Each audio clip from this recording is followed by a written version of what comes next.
Welcome to Inside the Force. I'm Greg Grunberg, a.k.a. Snap Wexley. It is a period of Star Wars mania, as new movies, comic books, novels, and TV shows populate the system.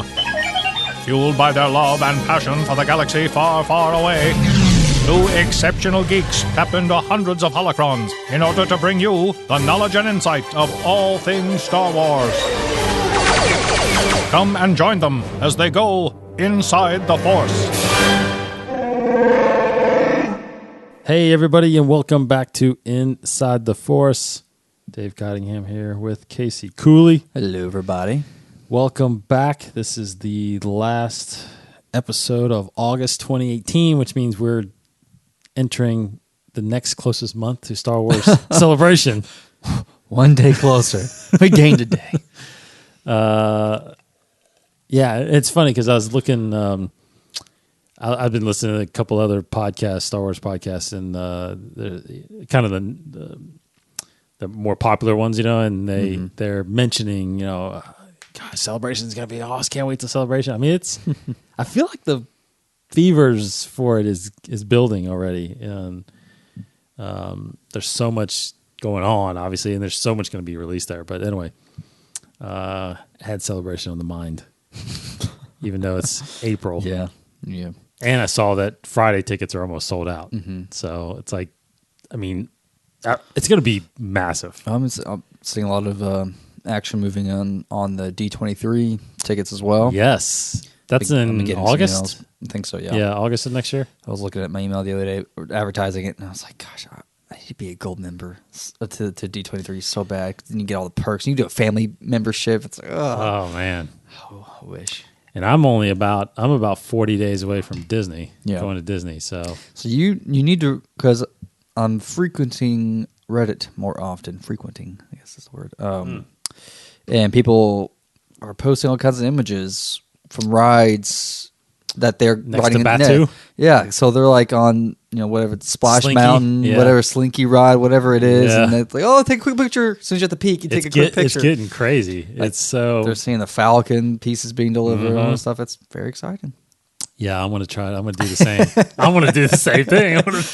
I know you've seen it. But here's me doing I might just ride Tower of Terror just because of that. If you can see it, that'd be the best view if you can see it from there. I'm pretty sure I don't know. I've never been on Tower of Terror. It's my favorite rides. You can look out though. I think it's looking in the opposite direction. It's looking towards the front of the park. I'm pretty sure. Well, I mean, isn't it Batu behind? Isn't Galaxy's Edge back? No, so it's on the other end of the park. Other end. So like, I'm trying to think. Though it's behind. So it's in the back of the park, right? If you can imagine, if this is the gate, the entrance in. Yeah. Star Wars is over here. Yeah. Tower of Terror is over here. Oh, I see. So it's literally on the opposite end. But in the ride, the tower, I think you're facing towards the front. The way because they open up the windows a little bit. It's slanted, yeah. So I didn't know which way you can look. I think you probably see a little bit. I don't know. Maybe you can see it, but maybe I think from a distance. It's 14 acres. Yeah. But Slinky Dog, Toy Story's right next to it. So awesome. Anyway. Little tangent there. That's good. All right, this episode we are going to talk about all the get you caught up on all the news, of course. Talk a little bit about some revealing stuff with the streaming service, Resistance. First, we'll look at the promo, and of course we got our main topic that we're going to talk about, and it centers around Luke Skywalker, as you can tell from the title of this episode. So, Case, what's happening? Several things have happened with episode 9 casting over the past few days, and actually just today, something even newer. The other day, it was announced that Dominic Monaghan, am I even saying his last name right? I think it's Monahan. Monahan? I think because it's Irish, so he's got to, Anyways, Mary from Lord of the Rings. Yes, Mary. Is in episode 9. Yes. And, of course, don't know what role he is, good or bad, or whatever, but, live action or voice or whatever, motion capture. So, anywho, he's going to be in episode 9, which is exciting, reuniting with J.J. Abrams. And then, apparently he was up for a role, it's rumored that he was up for a role as a Jedi in episode 7. I feel like that's kind of strange. Maybe that was an early draft, perhaps. I don't know. Maybe that was Michael Arndt's draft. But Yeah. I don't know. Anyways, other casting information. I just read this today. Variety reports that Matt Smith, former Doctor Who, is actually cast in episode 9 as well. That's That right. is very exciting. Unknown role, too. I mean, everybody's kind of screaming Imperial since he's British. I guess you have to be Imperial, or First Order in this case, sorry. I think he'd make a great Republic, like a Resistance or Rebel now, I guess they're being called, or First Order. But they got Donald Gleason. He's the token British bad guy. You need to have him as Matt Smith. I hope he's a good guy. He's awesome. I actually did not watch Doctor Who. I know Matt Smith from The Crown. He plays Prince Philip. Oh, The Crown. Interesting. Okay. Phenomenal. He's awesome. He's really good in that show. He's only in the first 2 seasons of it, but he's in episode 9. I don't think he has no ties to J.J. Abrams, so this is fresh in the J.J. world. Very exciting about that. And then episode 9, there's some other kind of leaked photos of them filming. Again, I'm on Reddit now more often. I'm going to leave most of that to Cody, but I just kind of look at it when I can. And I'm seeing here that there are some photos. This happened several days ago of Poe and Finn and some other characters and Chewbacca on some planet. They're shooting some scene. It looks very interesting. It looks almost as if Poe and Finn are on their own little adventure, on their own little mission, which I've been reading some rumors about plot and speculation, really, about plot. More speculation than rumors, but that these characters might get split up in the story. But regardless, these photos here looks to be pretty different landscape than what we've seen in Star Wars.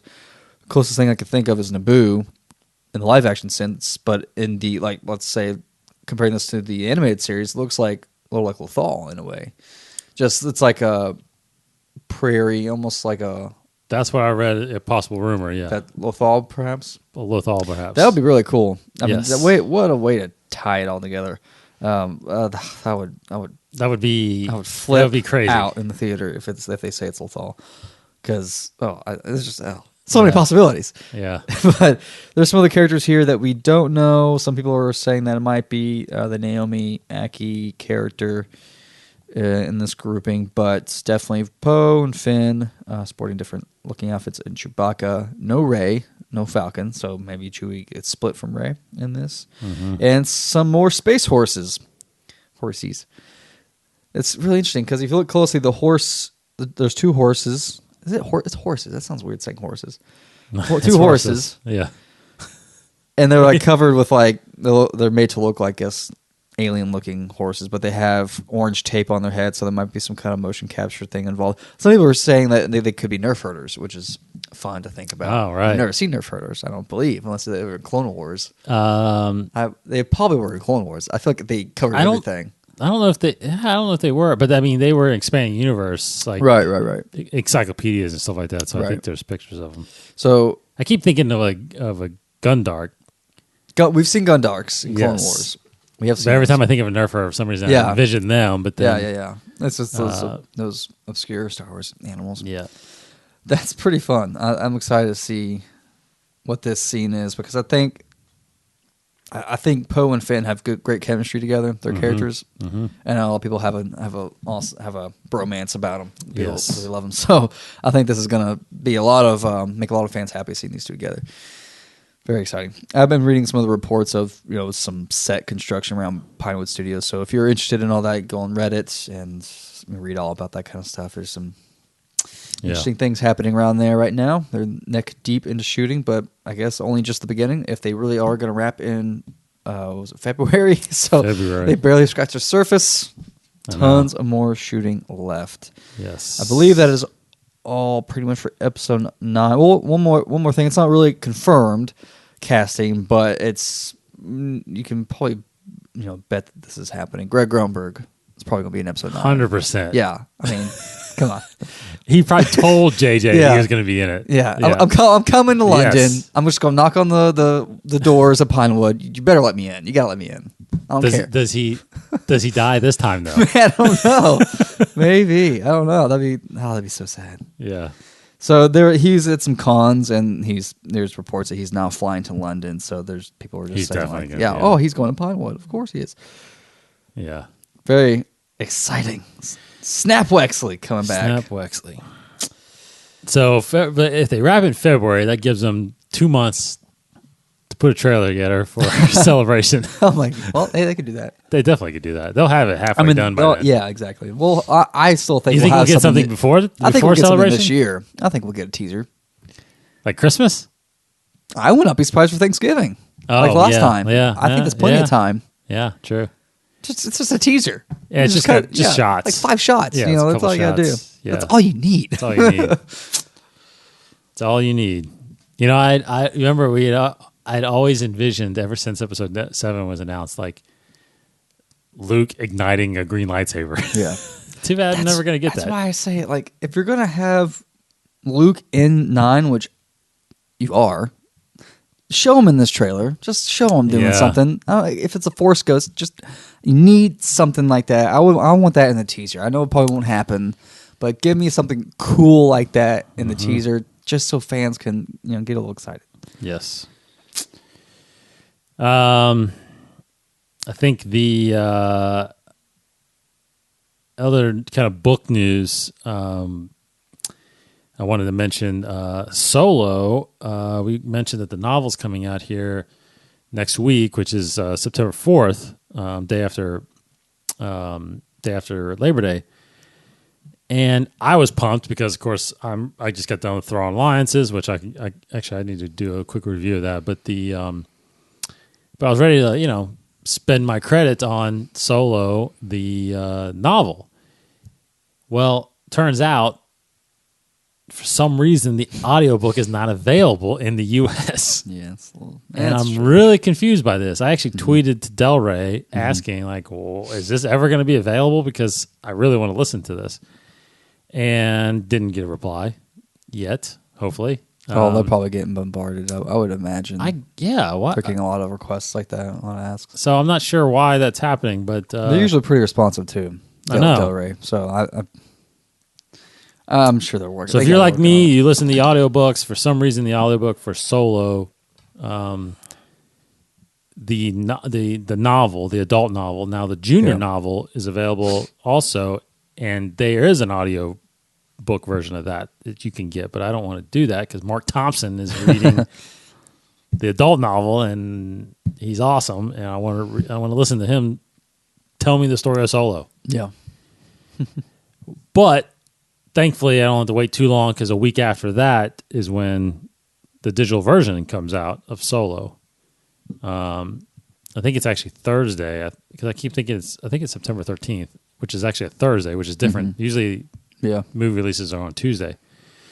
But that drops anyway, so only a couple more weeks, and we're able to watch it at home anyway. So, but I will say that there's some excerpts that have been released in the novel. Again, I'm not going to read it, unfortunately. But I read some of these excerpts, and one main one, there's two really cool ones that they did. One is there's a somewhat of an interaction conversation that's in the book between L3 and the Falcon. Okay. Cool. So the L3 basically becomes aware and wakes up after being installed into the Falcon, and there's like this conversation that they have. Oh, they're definitely got to bring her back. I mean, basically, in the end, it's like, maybe I shouldn't spoil it, I guess. But it's out there, right? It's an excerpt, yeah. I mean, basically, in the end, L3 is basically like, I'm L3, you're the Falcon, but now we're one, or something like that. So it's like, it's them kind of forming together, I guess, to go on. See, now they have the context of that whole relationship in the movie and in that book. So when we see Lando in 9, if he gets on the Falcon, there's no telling what they can do, Yeah, they can now have a nice moment. Just so where we all understand now, he's feeling this way with, because it's L3, not the Falcon. He sees L3, he doesn't see the Falcon. So, unfortunately, if we watch Empire Strikes Back again, I know. Maybe we'll read into those situations where he's talking about the Falcon and all that kind of stuff. But he didn't have those moments obviously because it wasn't thought of. But now, I mean, heck, you can have. Yes. Hopefully, someone's telling JJ, or he already knows because he saw Solo. Like, I need to have a moment here with Billy or with Lando and the Falcon. Would be killer. That would be killer. And then the other excerpt is what Enfys Nest, who the coaxium was sold to. Ooh. So you haven't seen this, obviously. No, but I'm trying to think about. So I didn't think it was like any big. No. thing. So basically, there's a whole scene. Yeah. After they separate, where she encounters this person and unloads the coaxium to them. Cool. And it happens to be Saul Guerrero. Sweet. But makes sense. Yeah. That's what we all kind of I know, right? thought. Yeah. But it's really neat standing next to Saul Guerrero. Jyn Erso? Jyn Erso. I thought she would already be gone by now. 10 years. 10 years before. She was gone for 5 years. I think she was gone from him for 5 years. Is that right? I think so. Well, since she was 15. So, yeah. So about 5 or 6 years. So 5 years, right? Yeah, about 5 years. She's like 2021. Yes. But yeah. Okay. So yeah, she would be in there. That's right. So, and and Enfys Nest is talking to her because she looks young. So she's like 11, She's 10, like 10 11. or 11, yeah. I think, yeah. So, but I skimmed through it. I didn't really read word for word. I skimmed through the excerpt. But the Saul, they had a great conversation. Enfys Nest, it was like, Saul was basically saying, yeah, I can power a lot of things with this. We can basically power a fleet.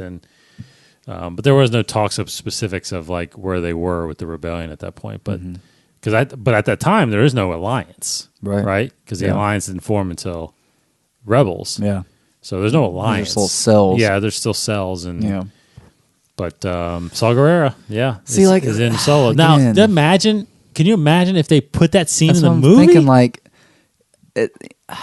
you can say what you want out there about fan service moments or just pigeonholing cameos and whatnot, but like those kind of moments, even Maul, it just ties things together. If you're a fan that understands all these stories and knows all these stories, it just ties them all together. It makes it feel like it's all part of one big thing, which is great. Like I like stories that are on its own. Like Solo stands well on its own. It's a good, solid story on its own.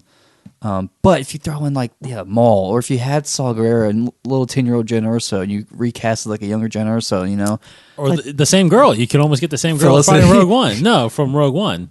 Oh, her, young Jyn. Okay, young Jyn there. Yeah, she'd be about that. Yeah, she'd be the perfect age. So it's like, it just makes it feel more cohesive as a Star Wars. And, yes. And you're pulling, it's nostalgia, but it's like a recent nostalgia for a recent movie. But it's a way to feed the new generation. Like you're not throwing like a Tarkin into Solo. You're throwing new characters into Solo that we already know and already love. And it's like, that's good. That's a good way to keep this new interest going. Yes. And I think that's something that hopefully they'll start doing and building on these. And I think characters. I think that the big thing for me, what it does is, because I think I almost think of it. I almost think of fan service. I actually don't even think of fan service really. For me, it's the reason why I enjoy it. It actually gives me a different perspective of the other piece, the other material, right? So if all of a sudden we're sitting in Solo and all of a sudden there's a scene where Forrest Whitaker shows up, and it's like, wow. So then that adds more context to him in Rogue One. You know what I mean? So like he has been in this thing for a long time. Yeah. And you see young Jyn, and it's like, and I read, Rebel Rising, so I kind of know that whole story, but obviously that scene's not in there because they haven't dreamt of that scene yet. So it just adds to, and that's why we mentioned it, like the connection, like Two Tubes. That should have been him. Yeah. And that would have been a cool thing for him to stick around and stay with Saul. You know what I mean? So that's how he hooked up with Saul. I don't know. No, absolutely. But cool. But yeah, it's not fan service because it's still forwarding the story. It's still forwarding, connecting, making connections to make this thing one big story. So I agree with you. I think that I think of it less as fan service, but more connecting the dots and making things more relevant. Yeah. So that's pretty cool. So it's really cool. And there's apparently it's an expanded edition, so there's probably several scenes in there that are a little longer or new scenes that we don't know. So, and that's all canon as of now, until maybe they do something on the screen to contradict it. To contradict it, correct. So I'm wondering as canon. I'm wondering about the mall scene, like if there's more in there about that and what he says or anything. If we're actually landing on Dathomir or something like that, I mean, that'd be kind of cool. That would be incredible. So you can treat all those scenes as canon, just like Last Jedi book. That's right. Yeah, because there's expanded scenes in The Last Jedi, and I mentioned it on the show here. The main one was Luke coming to that realization that he was actually going to leave and ready to go fight, and I think that should have been in the movie too. But other quick news: the Disney streaming service has a parent name. Now it's a working title apparently, but it makes sense. The name of it right now is Disney Play. Yeah. So, sounds good. Can't do Disney Now because that's the app. Well, that's why I thought they would just use Disney Now. I know. I thought they would too. On that, that's what it is. I mean, yeah. So would there be a Disney Play app that would be just a streaming service? Because that would be the same thing. You have to go to. I mean, you would think, the streaming service has everything that's on. Like they're basically repeating. They're putting everything on the channels on this app and the original content that goes to just the streaming service. But maybe they're separating the two. Maybe they're having just the streaming service stuff and then just the cable stuff. Yeah, as separate I think apps. They're going to rename Disney Now as Disney Play because it was. If you remember, it was Watch Disney. Yeah. Well, they had all the apps separated. They had the Disney XD, Disney Channel, Disney Junior, all that separated. So they brought it together to Disney Now. Yeah, and then now I bet you they just change the name to Disney Play. That's fine. So the app name will change, and that's it. Anyway, the rumored price of the thing will be $7.99 a month, which is cheaper than Netflix. Yeah, and which is what they said they wanted to be. I think that's a little more than. Well, no, that's probably the cheapest. I guess I think it's the cheapest right now. I mean, they'll raise their prices, but I think DC's coming out. They're coming out with theirs. I think theirs is $7.99 is also though. But I think it's only $7.99 if you do it month to month. If you pay up front. Oh, for a whole year, yeah. Yeah, I think it's 10. It might be $9.99 if you stretch it out, something like that. I can't remember, but I think it's about that price too. But that's only DC. Disney, you're getting everything they own.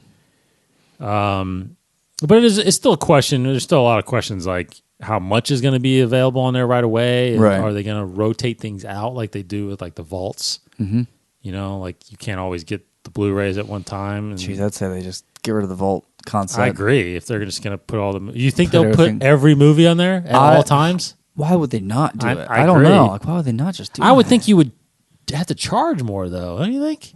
If you're giving all your content, I think like they said, they're just keeping that price just to get a lot of subscribers.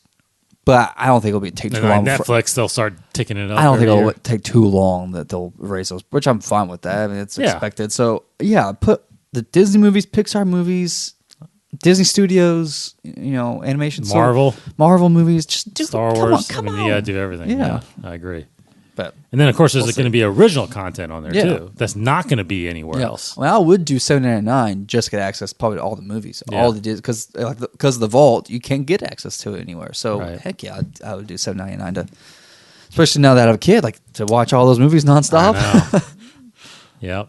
Yeah, me and Sam were just talking about last night. Me and my daughter Sam were. I'm trying to get her to read other things, what she's interested in. She's getting into reading, and I can't get her to read Star Wars books. but she's into fantasy, right? It's fantasy. Yeah. So I was thinking about Harry Potter, but she's still a little young for that, I think. She's probably a couple years away.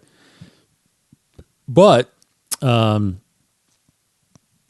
started mentioning, she mentioned something that, she mentioned the Sorcerer. If everybody's gone to Disney World, they have the Sorcerer's was that Apprentice? No, not Sorcerer's Apprentice, but that card game that you go around. It's called is it called Sorcerer? It's called Magic Sorcerer or something like that. Shoot, I can't remember. Anyway, it's a card game that you get. You go around to these different stations and you kind of fight. It's pretty neat. I wish they would update it, but they haven't updated it in years. But the lead character in that, I think that's showing you around, is Merlin. And so I don't know. I'm going on a little tangent here, but I told her the story, the myth of Merlin, and the Knights of the Round Table, and I mentioned, Disney has a movie called Sword in the Stone. Yeah. And we've never watched it, and I was thinking, like, hopefully that's on the streaming service because then we can watch it. That'd be true. But I don't, because I think the Blu-ray's in the vault. Oh, jeez. So I don't think unless you probably eBay it, but yeah. But anyway, so that's cool though. Yeah, Sword in the Stone. She was kind of interested, like, oh, Merlin is a wizard, and you know, Arthur was a kid that pulled the sword out. Mm-hmm. You know what she said? This is typical of her. I said, Arthur, all these knights or all these men were going around trying to yank this sword out of the stone, and basically the person that would pull the sword from the stone would become king. And she's like, well, why couldn't a woman go up and pull it and become a queen?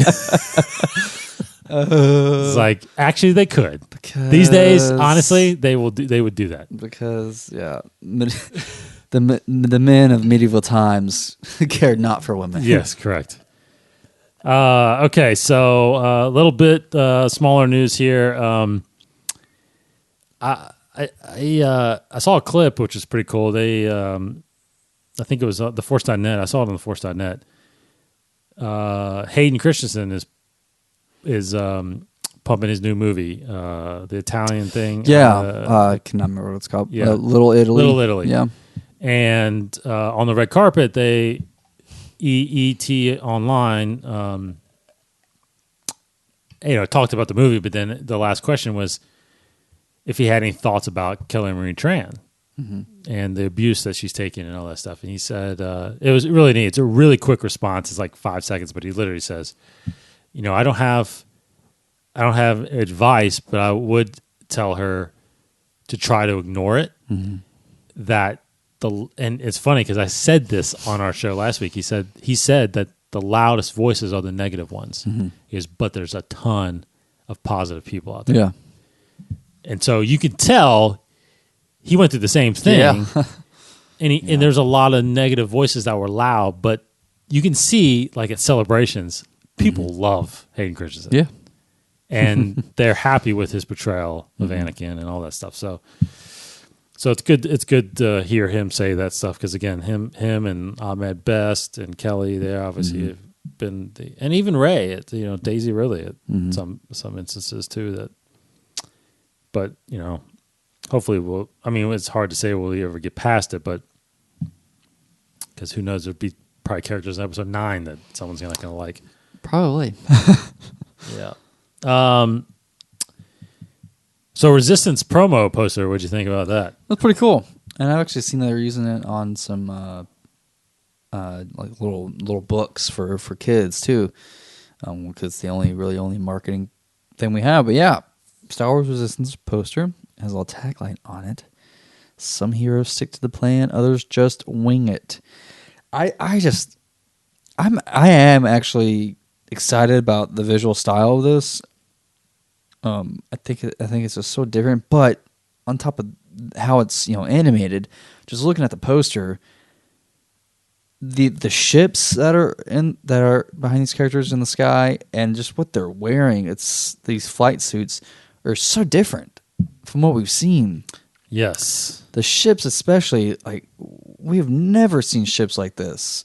Like, some of them look like Transformers. It's like something from Voltron. Yeah. It's so different. I mean, I'm excited to see how they fit into everything and to see their purpose in the Resistance. Maybe these are just, because he's a part of this race, I guess in the first arc or the movie that's coming out.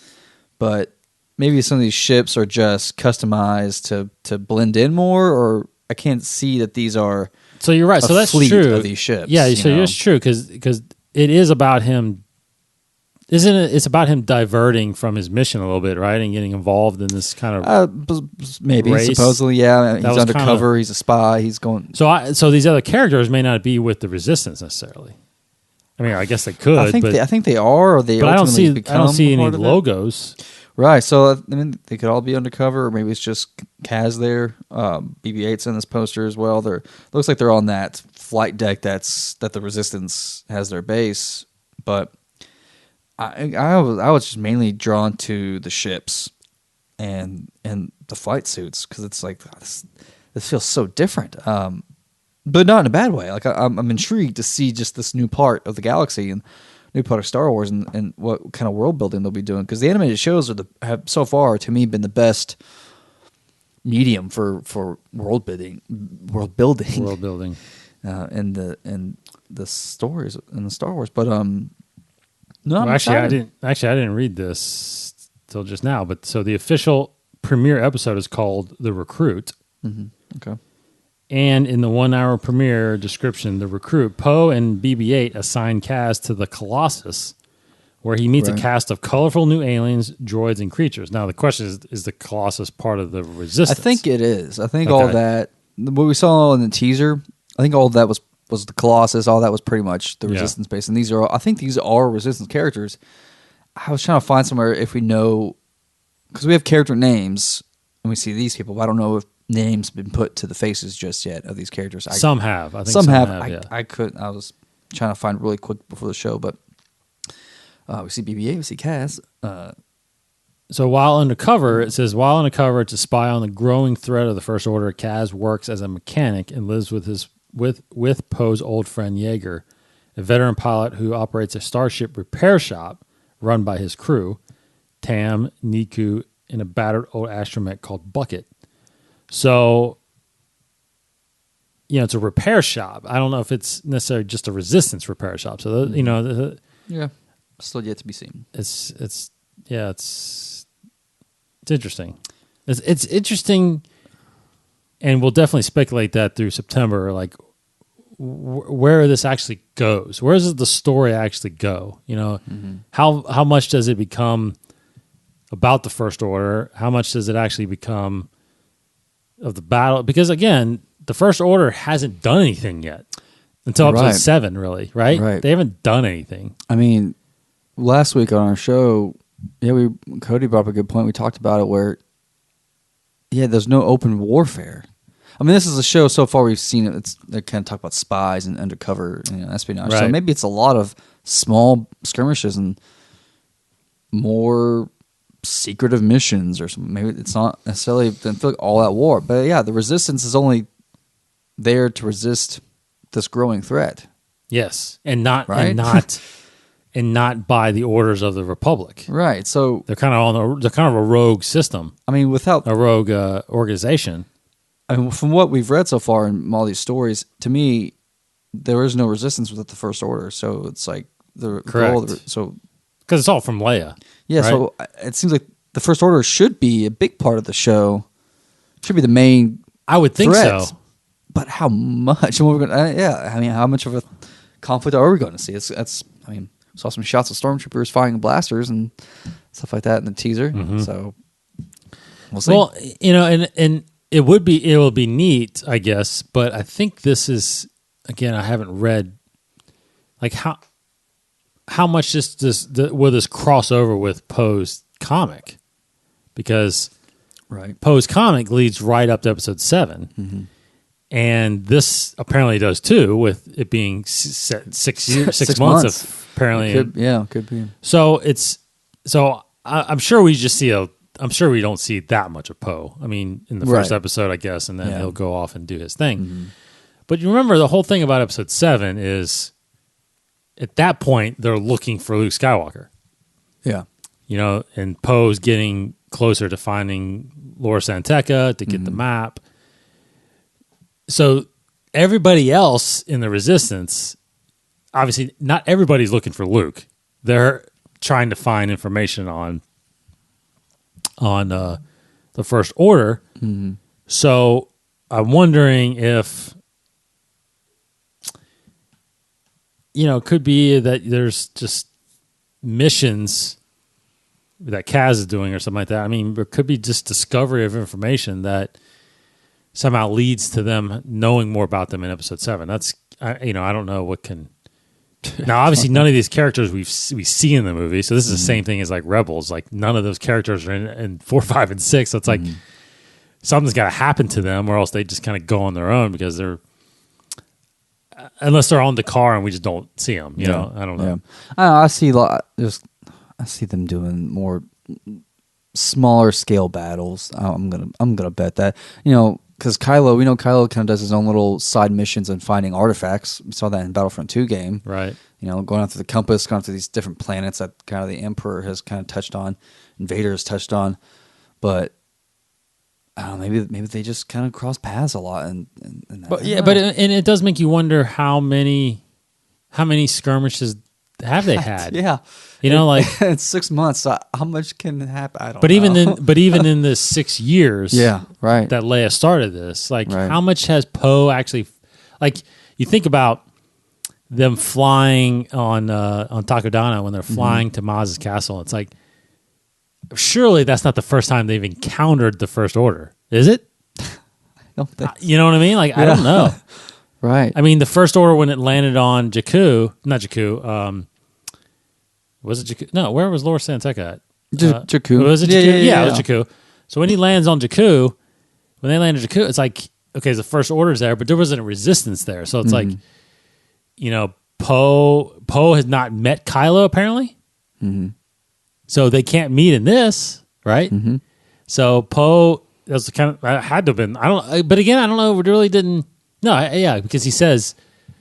I mean, Huck, he refers to him as the best fighter pilot in the Resistance. Yeah. So he probably knows about him. I don't know if they've ever encountered each other. I guess it's never really established. You can't really tell if they have or not. Right. Right. Yeah. Even maybe we'll see Hux in this show too. But I think you have to. Yeah. I think you have to if you're showing Phasma. So it's so interesting. Such a small time frame. They're putting themselves in such a very difficult position, but I know they'll pull it off. Story groups thought about it. I'm sure they have a end game in mind. Are you?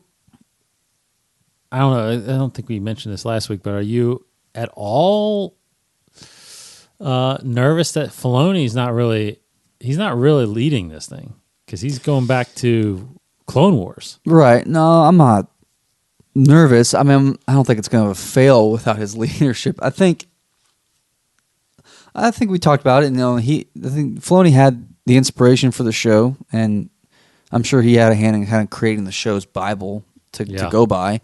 And I think he'll have the meetings with the writers, and that's kind of making sure the stories are heading in the right direction, and then he'll guide it and advise it, and then move on to the other project. Somebody is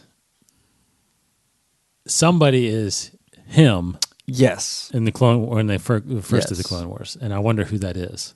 I don't know. You know what I mean? Whoever the supervising director is of Resistance, that's what Filoni was under Lucas, and now he's kind of the Lucas character, the Lucas lead. Yeah.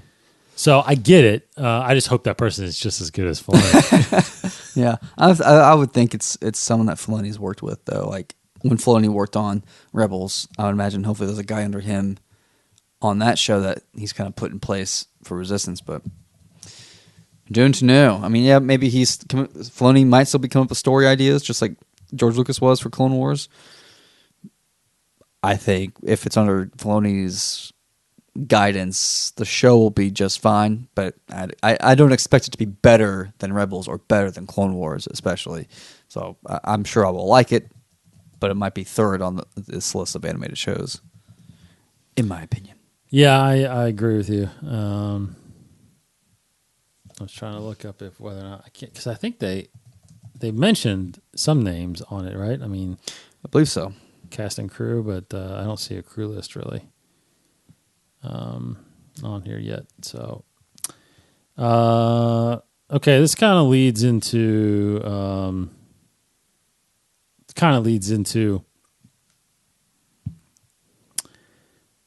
what our topic is going to be, which is Luke Skywalker. I was having some thoughts over the weekend and today that, I'm obviously, I'm sure you are too, Case. I'm very excited that J.J. Abrams has come back to do episode 9. In fact, I was hoping, I think in the very beginning, that he would do the whole trilogy. Right. But as most people know, he was not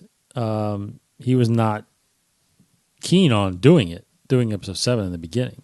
In fact, I think he turned him down. And then Kathleen kept pushing and pushing and pushing, and finally the one question that came up was, who is Luke Skywalker? And of course, JJ admits that he kind of got intrigued by that and jumped on board. Now, there was already a script written by Michael Arndt, I think, right? And him and Kasdan kind of rewrote it and wrote what we know of as Episode 7 now. And unfortunately, Episode 7 is a great movie, but we didn't get any Luke Skywalker in Episode 7. We got, he didn't even say a word. And which I think surprised a lot of Star Wars fans, and obviously made them anticipate Episode 8 even more, because the search for Skywalker was over, and what was he going to do next? Well, it wasn't in his hands. It got turned over to Rian Johnson, and Rian Johnson made Episode 8, and now JJ's back doing Episode 9, but Luke has died. Now we know he's casted. So basically, long story short, my question and my thoughts were the who is Luke Skywalker question. Like, for one, I don't believe that has been answered. I think JJ, if he was intrigued by it, I would assume he was thinking of how to answer that question, and how much since that question has the story of Luke Skywalker how has that evolved, and where does that? And this is going to be an ongoing question until it releases. But what is his role in Episode 9 going to be? You know, so I don't know. So first, how relevant is that question now? Do you think? And has that question been answered? The question to me isn't relevant anymore. If I thought long and hard about it, I would say that the questions, for the most part, is answered. But I need to think about why, because if that was JJ's mystery box, now if that was his driving force, I would bet that he feels like he's answered it, and that if not answered it, I feel like that there was, we talked about in the past episodes where how much of this trilogy was planned out from Episode 7. I would think that somewhat of the arcs of these characters, the very vague sense of it, was thought out. Like, I would think that from Episode 7, when they were writing it, when JJ was writing with Kasdan, that they kind of had in mind that Luke would die at some point in this trilogy and then become a full-on mentor to Rey. I feel like that was, I would optimistically, I feel like that was thought of in 7, and that's being carried out now. And I think Luke will very much be that role. Like Luke no longer has an arc. Like, his story's done. He's dead. He's gone. He's now going to live on as a Force ghost, mentoring Rey to help her arc close. So I think he'll be very much a heavily part in 9. But that question of who's Luke Skywalker is no longer relevant, because it's now about Rey and Kylo. But I can't sit here really quick and try to figure out the answer to that question based on what we've seen from Episode 7. To me, it's so in the grand theme of it. To me, Episode 7 was just about the legacy. Who's Luke Skywalker in the legacy sense of it? Like, he's this Republic hero. He's this Jedi master that everybody's kind of in awe of or in fear of, depending on which side of the battle you're on. And he's like detriment, and he's very important to the tide of this war. Snoke's afraid. Snoke's afraid of him, wants him dead. Everybody wants him back. So, to me, like, who is Luke Skywalker? In Episode 7, he's this. What's the word? I mean, thinking of it, like, he's just this idol that people are revering or fearing. But to me, that question is very differently answered in 8. So it's like, is that Rian Johnson's way of answering the question? Or was that planned on by JJ from the beginning? I don't know. It's hard. It's like, we have to hear it from JJ himself whether or not he's answered this question or not. Yeah. I would bet that he thinks that he has answered it.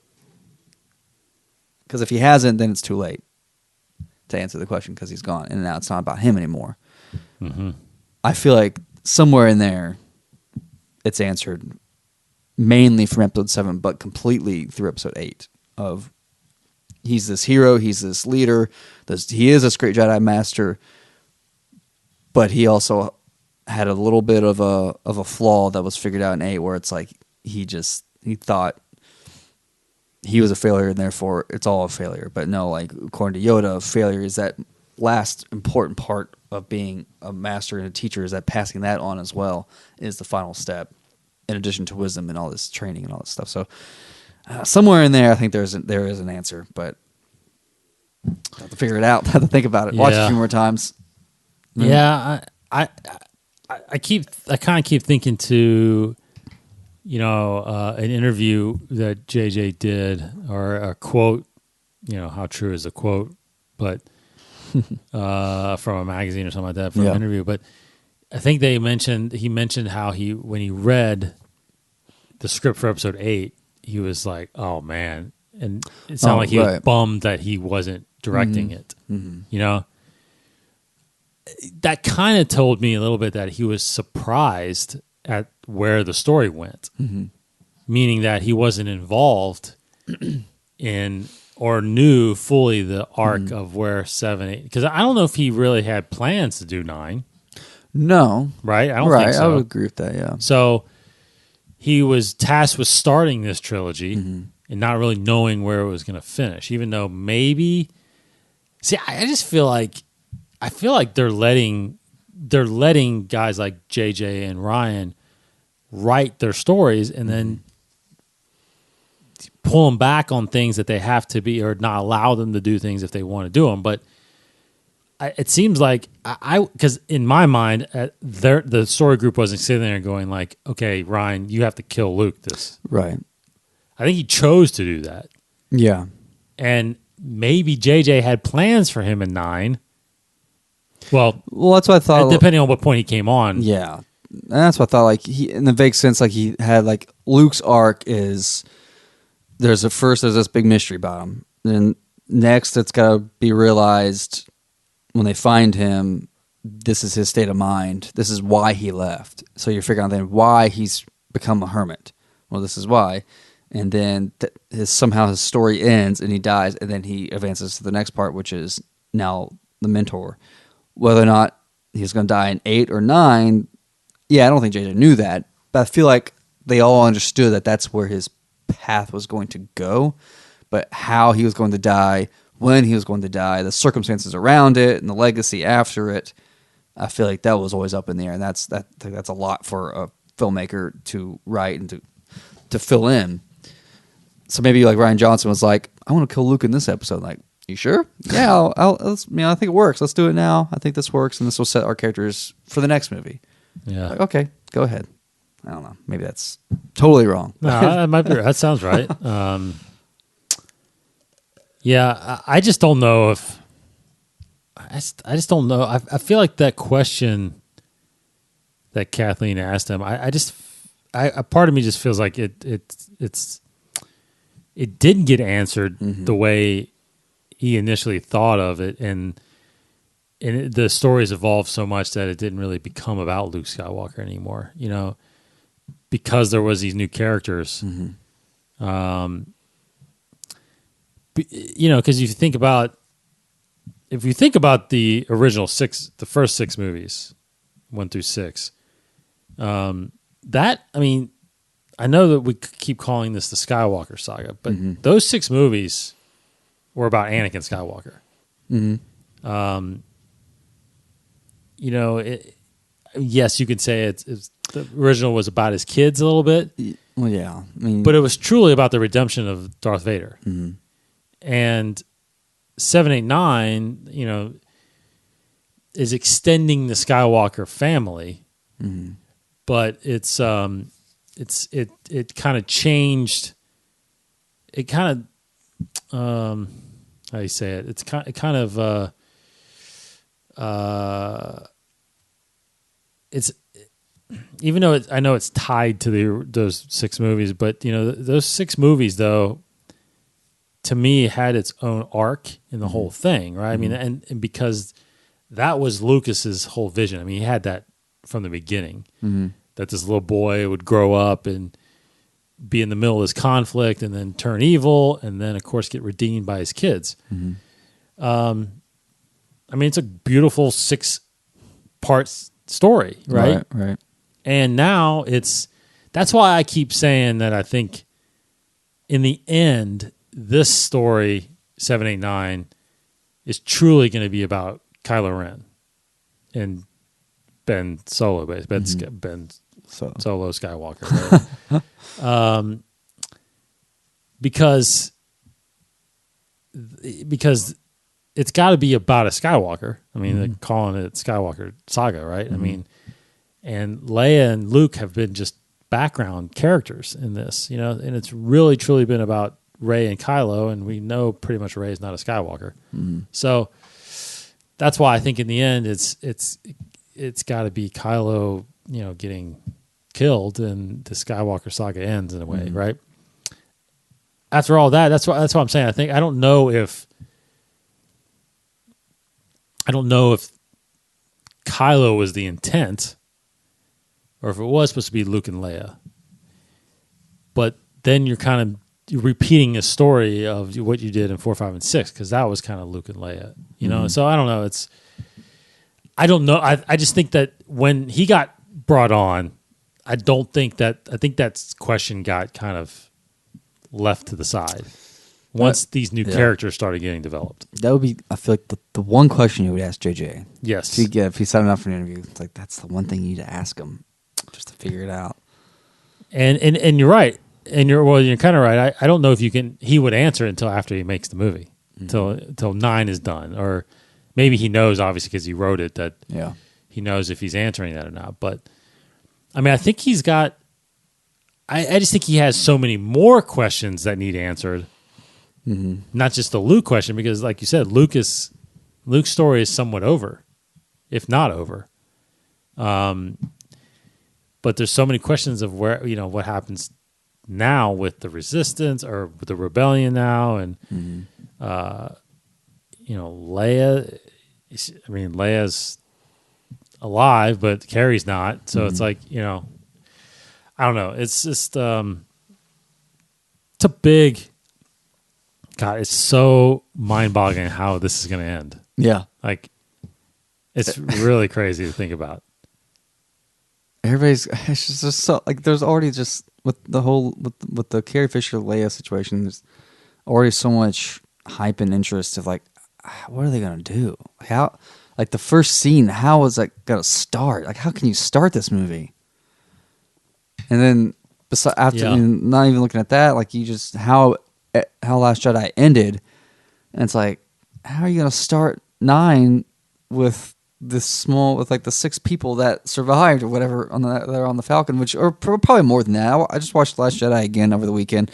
There were a ton of Resistance troopers like in that trench, and so it's like, where are they all? Did they all die? Are they all in the Falcon? Are they all? Where are they? So there's probably still a lot of Resistance left, and we talked about even that weren't even part of the crate battle, that were kind of off in other parts of the galaxy, like Snap and those guys. I think the only ones that survived on crate left the Falcon. Yeah, but there's a lot of. I think there's a lot of Resistance around still. Yeah, yes. So I don't know. So I feel like how are you going to start the movie? Is it always? It's just feel like it's just going to be constant battle, unless you do a time jump where things will calm down a bit, and then it's going to rise back up into a climactic battle. But yeah, it's already such a highly anticipated final chapter. Like, how in the world? I think it's. Start it? I think it's. I don't think it can do Force Awakens money, but it's going to get close. I think it's going to get close. And a lot of that's just for the sake of people like unfortunately, there are a lot of people coming into the movie thinking like, how is he going to fix Last Jedi? Yes. So I think a lot of those fans will definitely watch it, but also just the avid Star Wars fans as well. So it will probably make some buku dollars. Buku dollars. So again, a question that needs to be reflected on and talked about more as we approach the movie. But I think that's I think it's very interesting to think of and know what JJ has been planning and whether or not his plan he's able to continue his plan that he had when he started Episode 7. Okay. Last thing I wanted to mention was if everybody goes to our if you want you don't have to, I guess. But if everybody goes to our Twitter account, I pinned at the top kind of I just pinned at the top that we want you guys to join our conversations here and to continue on that thread. If you want to start asking us some questions that we'll answer on the show here. And I changed the tweet a little bit, so I deleted it and redid a tweet and posted it. So there's no thread on there right now. But there was one on there at first when I first tweeted it that I wanted to get to. And sorry I didn't get to it last week, but I took the picture of the question before I deleted that tweet and reset it. So, of course, it comes from one of our listeners, Mr. Bojangles, KY. I don't know if you saw that, Casey, but I don't think I did. He said he has two questions, basically. Recipes that use blue milk, ? Okay. And then he has, second one is porgs, white or dark meat? Oh my gosh. Dark. Dark isn't that's a dark question to ask. It is dark.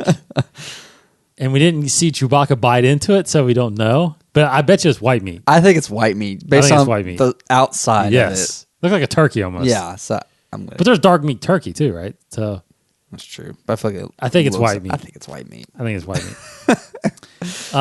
Recipes that use blue milk. I don't know. Like cooking food that normally uses milk. Yeah, I'm not scrambled sure. blue milk eggs. Sometimes you put milk in eggs, so why not put blue milk in eggs? Blue eggs. Recipes that use blue. Sorry, I'm not following Don't that. But blue milk is something you can. Blue milk is a recipe you can look up and make. I've made it before. Yeah, it's so good. Is this like sugar and milk, right? Well, Food it's coloring? milk, food coloring, sugar, and I think there's like a vanilla. You put some vanilla extract in there. Okay, it's good. And it's really It's good. really good. Did you have it last time I made it? Yeah, I absolutely. actually, I need to make more of it. It's really good.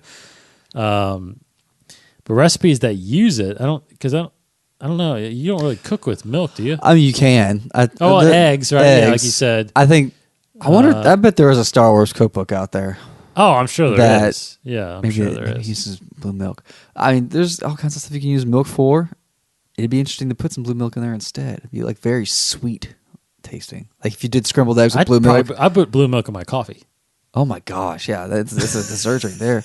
That's gotta be. If I was a barista at Starbucks or any coffee shop, that'd be my secret menu item. Yes, My little blue milk espresso or Star Wars something like that. coffee? Star Wars coffee, yeah. Yeah, Gotta think of a good name for it though. But yeah. It's blue milk and I'll coffee. take the Coruscant latte, please. That'd be pretty good. I want to try that. That's nice. I don't think it looked blue though, unfortunately. The coffee? It'd be like just like maybe like a very dark blue. I don't know. Maybe. But you would that'd be taste cool. it. Yeah. Oh boy. Thanks for the questions. Keep them coming. I'll retweet that and look at those every week. Try to get because I do want to get some more interaction with you guys. We appreciate it. Well, you got anything else, Case? I don't think so. Well, thanks for listening, everybody. Of course, InsideTheForce.com and follow us on Instagram, Twitter, and Facebook. Inside the Force. You can subscribe to us on iTunes, Stitcher Radio, TuneIn Radio, Google Play, all that good stuff. Listen to some of our kind of podcast friends, the Jedi Trials, if you're into Star Wars Destiny, the card game, Dice card game. D-House and Mike the Rebel Spy over there doing some great things there with talking about that. A couple weeks ago, I had a guest, Samantha Luce, that we work with on. She has a Harry Potter podcast. Yes, I listened to it. Do you? Yeah. So Harry Potter and the Half Drunk podcast. Very clever. They drink while they're talking about Harry Potter, and she is like, I mean, we're in the Star Wars. She is in the Harry Potter. Yes. Like you wouldn't believe. and She's a Potterhead. she is a. Is that what they call them? That's how I've always heard about it. That's how I've always referred to them as. But I don't know if they like to be called Potterheads. It's like Trekkies. I don't know. Do they like to be called Trekkies now? I don't think like so. It goes back and forth. No, I don't think so. There's no name for Star Wars That's a bad fans. word. It's just Star Wars fans. I know. Yeah, we're the best. Yeah, why you gotta think of my name? Yeah, You're a Star Wars fan. you're a Star Wars fan. So go check those out on iTunes. All right, appreciate it. We'll talk to you guys next week. For Keith Schooley. Oh gosh, I just lost my place here. Gosh dang it, I ruined everything. Fear is a disease. Hope is its only cure. And that is another Clone Wars thing? Wars. They have a name like motto or something like that for like a parable or whatever. Yeah, that's actually the one I just watched today. Blue Shadow Virus, season 1, episode 17. There's several of those, especially the early seasons. I just have no memory. Wait, of. is that the Padme Jar Jar on the ground on thing? the That was boom. really good. Really That was a really good. good series. Like a really good wow, arc. Just like, yeah, it's kind of crazy. And then like the second part of that, I actually just watched as well, called Mystery of a Thousand Moons. Yes. They go to Diego. Diego, am I saying that right? You see the angels. Yes. And That's I right. was like, oh wow, I forgot that they actually revealed what they look like and that whole plan. That one little line. Like, I always love about these guys. Like, take one little line from these Yes. movies of Anakin mentioning the angels on that planet. On one of the moons. Sorry, one of the moons of One Diego. of the moons of Diego, I Yeah. think. So, and then the weapon that they used in that episode, the Separatists, is very early Death Star. It's an energy field that surrounded the moons. Oh, right. Surrounded Diego, and it was inset on one of the. I think it was inset on Diego, and it had a dish that looked like the Death Star dish, and it shot at an energy field that covered all the moons. So very very cool. It's awesome. Little episodes there.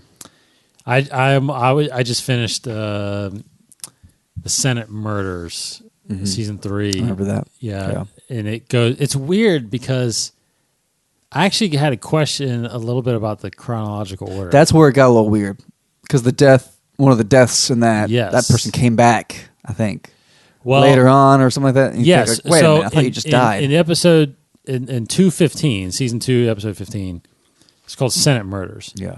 And that's where the Rhodian, Uncle. He dies. Yeah, but that actually doesn't take place until you move that down to after 316 or something like that. Mm-hmm. But the problem is in 316 or one of those 315, 316, Padme makes the case because they're trying to pass the rest of the Senate is trying to pass legislator that would deregulize the banks, so they would buy more clones. And Lama is it Lamasu? Not Lamasu. from I think it's Lamasu. the prime minister. Is it the prime minister? That's different. No, Lamasu Lamasu is the representative. I think she might be the representative. Yeah. I think she's in the Senate. Yeah. It's called Pursuit of Peace. 311 actually. So 310 is Heroes on Both Sides, and then 311 is Pursuit of Peace, and then so at the end of Pursuit of Peace, Padme, if you remember, but Bail gets hurt. He gets attacked by assassins, and not killed, but he gets hurt really bad. So Padme has to do his speech because everybody's waiting to hear from him, and she has this great speech. Basically, makes everybody say, "Okay, we should work for diplomacy versus more troops." So it ends really good, and all these senators are kind of clapping her and all this stuff. Well, then all of a sudden, according to the chronological order, Senate Murders happens, which is 215. So you start watching that, and it's weird because the beginning of that, it's like Bail's fine, and Padme is preparing for a speech to try to stop. So they didn't really quite line it up perfectly. Yeah, it's not the same unless it's like I can't tell. I'm actually only halfway through it, and I can't tell if it's another piece of legislator she's trying to.